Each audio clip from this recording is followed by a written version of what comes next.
Bom dia, meus queridos alunos do 7º período do curso de Direito da FAMIG. Bom, a gente está avançando cada vez mais no nosso conteúdo, né? Quero parabenizar todos vocês que estão acompanhando as lives e aqueles que não estão, eu deixo aqui o conteúdo na internet à disposição de vocês. Vocês sabem que eu adoro falar de coisa nova, tanto no direito de família quanto no direito de sucessões.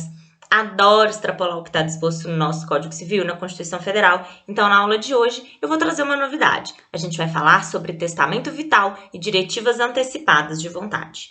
Bom, abram, por favor, o documento de Word que eu disponibilizei aí para vocês, para a gente começar a trabalhar com isso. O que é o testamento vital? Testamento vital nada mais é do que um documento por meio do qual uma pessoa, em pleno gozo de suas faculdades mentais, vai dispor acerca dos cuidados, tratamentos e procedimentos que deseja ou não ser submetido caso venha a ser acometido por uma doença que retire a sua capacidade de assim decidir futuramente. Então, percebam, eu estou trabalhando com a ideia de uma pessoa capaz, com discernimento, que em vida, ainda com essa capacidade, dispõe em um documento sobre como deseja ser tratada caso ela venha a ficar incapaz e precise se submeter a cuidados, a procedimentos, tá? Decorrentes dessa doença.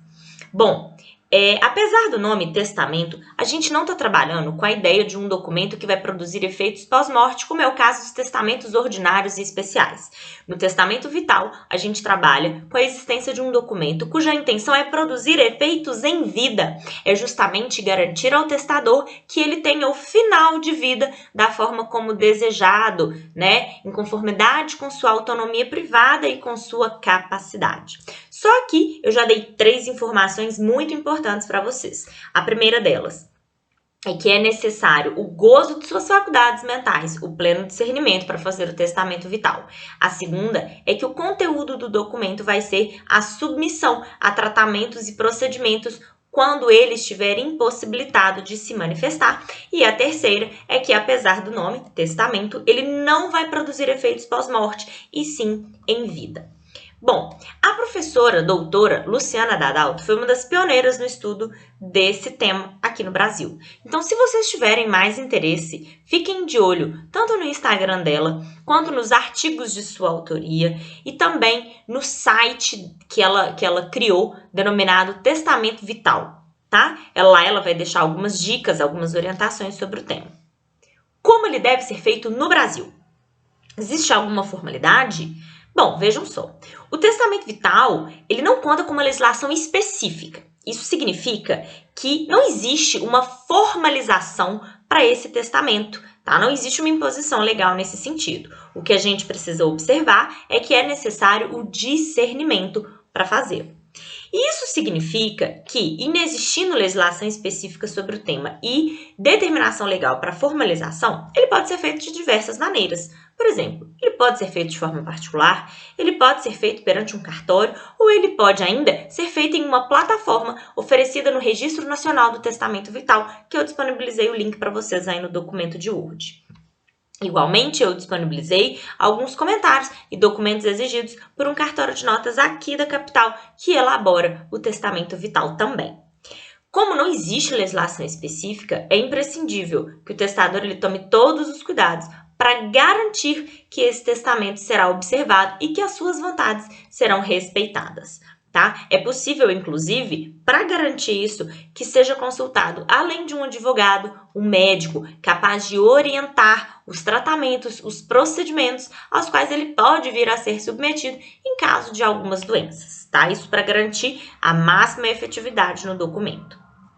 Qual vai ser o seu conteúdo? O seu conteúdo vai ser a recusa ou a aceitação a tratamentos que prolonguem a vida. E ele é muito comum em caso de pessoas que estão com doenças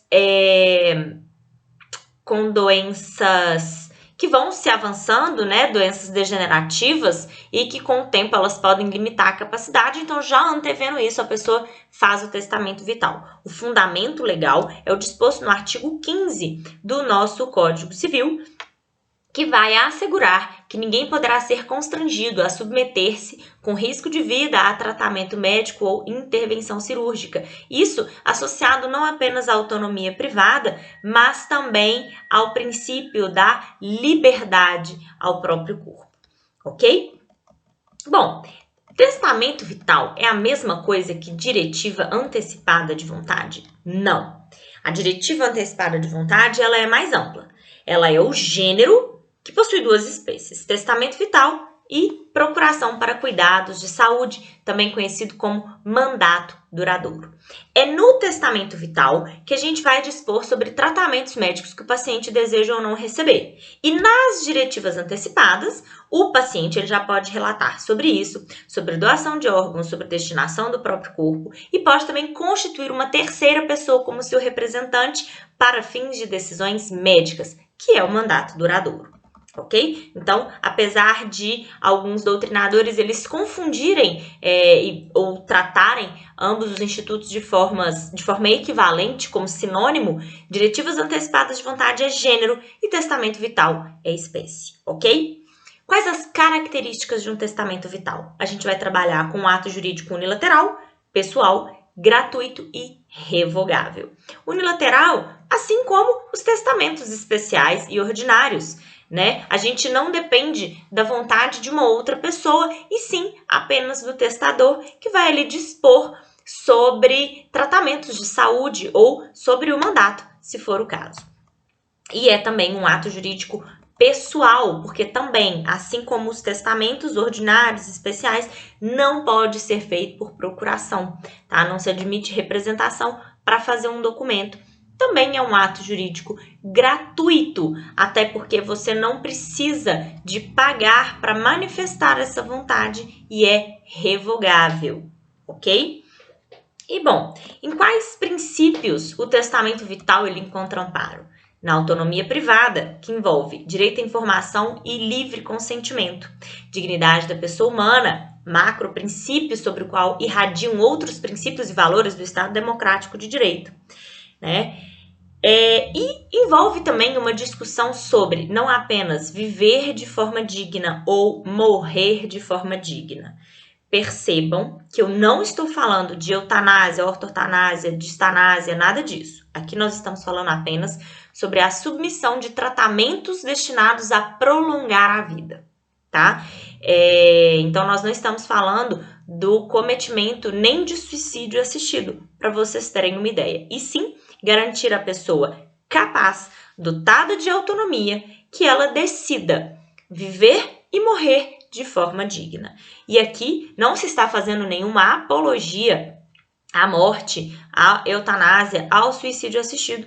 Muito pelo contrário, até porque é um documento em que cada pessoa vai dispor da forma como deseja ser tratado, caso se veja impossibilitado de assim se manifestar no futuro. Seja para pedir que isso não seja feito, que ele não seja submetido a esses tratamentos, ou seja, para determinar que sim, todo tipo de tratamento existente deve ser empenhado, todo tipo de cuidado deve ser empenhado, ok? Bom, eu deixei para vocês algumas dicas, deixei para vocês alguns exercícios e deixei para vocês também o que acontece na prática, além de alguns artigos cuja leitura pode ser importante. Em caso de dúvidas, entre em contato comigo, seja por e-mail, por WhatsApp ou aqui pelo vídeo mesmo. Um grande beijo para vocês!